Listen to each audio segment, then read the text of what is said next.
Assalamualaikum warahmatullahi wabarakatuh. Perkenalkan, nama saya Muhammad Akbar, kelas 6B, absen 16. Pada kesempatan kali ini saya akan menjelaskan materi nomor 16, yaitu metamorfosis. Metamorfosis artinya proses pertumbuhan pada hewan, baik secara fisik atau perubahan bentuk tubuh maupun perbesaran ukuran tubuh. Metamorfosis dibagi dua, yaitu metamorfosis sempurna dan tidak sempurna. Metamorfosis sempurna adalah metamorfosis di mana terjadi perubahan bentuk tubuh pada setiap fase. Contoh hewannya seperti kupu-kupu, lalat, dan nyamuk. Dalam metamorfosis kupu-kupu diawali dengan telur. Telur akan menetas setelah dikeluarkan oleh induknya dalam waktu 3-5 hari. Setelah telur menetas, telur akan memasuki masa larva atau ulat. Ketika kupu-kupu memasuki masa larva atau ulat, biasanya dianggap merugikan karena memakan daun-daunan.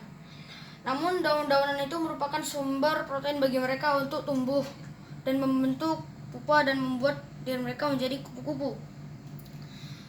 Setelah mereka berganti kulit sebanyak 4-6 kali, mereka akan melanjutkan ke fase berikutnya, yaitu kepompong. Di fase kepompong, mereka akan membentuk diri mereka menjadi seekor kupu-kupu selama 7-20 hari.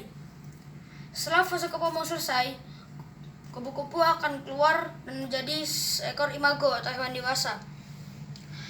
Setelah kupu-kupu menjadi hewan dewasa, siklus tersebut dapat berulang kembali, berulang. Begitu juga dengan nyamuk. Masa telur nyamuk dimulai ketika induknya mengeluarkan telur.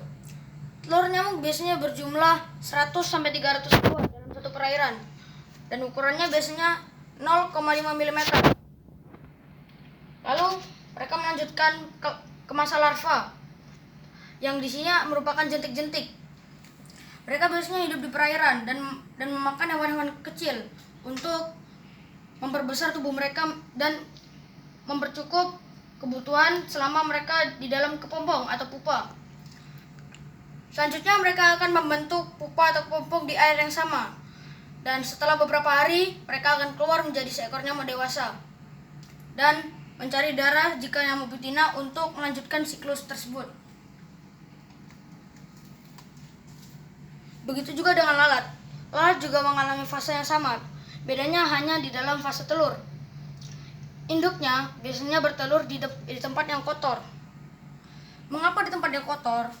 Karena bagi lalat, tempat-tempat yang kotor itu merupakan makanan bagi mereka yang berusaha untuk mencukupi kebutuhan mereka di masa kepompong, imago, dan masa lainnya. Lanjut ke metamorfosis tidak sempurna. Metamorfosis tidak sempurna adalah metamorfosis di mana tidak terjadi perubahan bentuk tubuh atau terdapat beberapa ukuran yang sama atau bentuk yang sama di dalam satu fase dan fase lainnya. Contohnya bisa kita dapati pada belalang, capung, dan jangkrik. Rata-rata mereka hanya mengalami perbesaran tubuh. Seperti dari telur mereka menjadi nimfa, dari nimfa menjadi imago. Tidak terjadi perubahan bentuk, hanya perbesaran ukuran tubuh. Dari apa yang saya jelaskan tadi, kita bisa merangkum beberapa hal, seperti metamorfosis adalah proses pertumbuhan baik dengan perubahan bentuk tubuh maupun ukuran tubuh. Metamorfosis dibagi dua, metamorfosis sempurna dan metamorfosis tidak sempurna. Metamorfosis sempurna adalah metamorfosis yang terjadi perubahan bentuk pada setiap fase. Sedangkan metamorfosis tidak sempurna adalah metamorfosis yang terjadi perbesaran ukuran tubuh atau ada beberapa bentuk tubuh yang sama dalam beberapa fase. Itu saja yang bisa saya sampaikan. Mohon maaf apabila ada kesalahan. Wassalamualaikum warahmatullahi wabarakatuh.